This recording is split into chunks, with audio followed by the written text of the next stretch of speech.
Dad, what's wrong with the telly?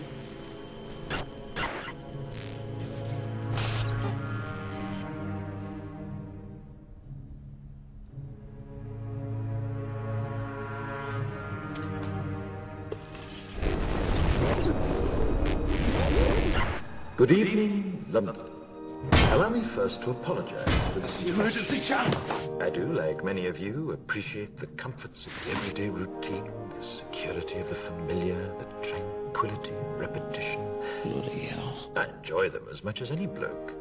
But in the spirit of commemoration, whereby those important events of the past, usually associated with someone's death or the end of some awful bloody struggle, are celebrated with a nice holiday, I thought we could mark this November the 5th, a day that is sadly no longer remembered, by taking some time out of our daily lives to sit down and have a little chat.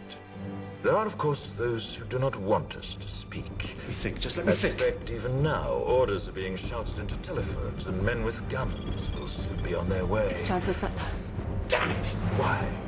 Because while the truncheon may be used in lieu of conversation, words will always retain their power. Words offer the means to meaning, and for those who will listen, the enunciation of truth. And the truth is, there is something terribly wrong with this country, isn't there? You designed it, sir. You wanted it foolproof. You told me every television in London. Cruelty and injustice, intolerance and oppression.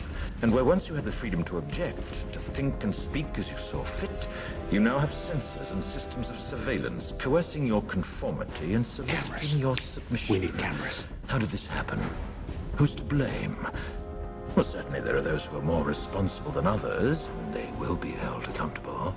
But again, truth be told, if you're looking for the guilty, you need only look into a mirror. I know why you did it. I know you were afraid. Who wouldn't be? War, terror, disease. There were a myriad of problems which conspired to... Fear got the best of you, and in your panic you turned to the now High Chancellor Adam Sutler. He promised you order, he promised you peace, and all he demanded in return was your silent, obedient consent. Inspector, you're almost through. Last night, I sought to end that silence. Last night, I destroyed the Old Bailey to remind this country of what it has forgotten.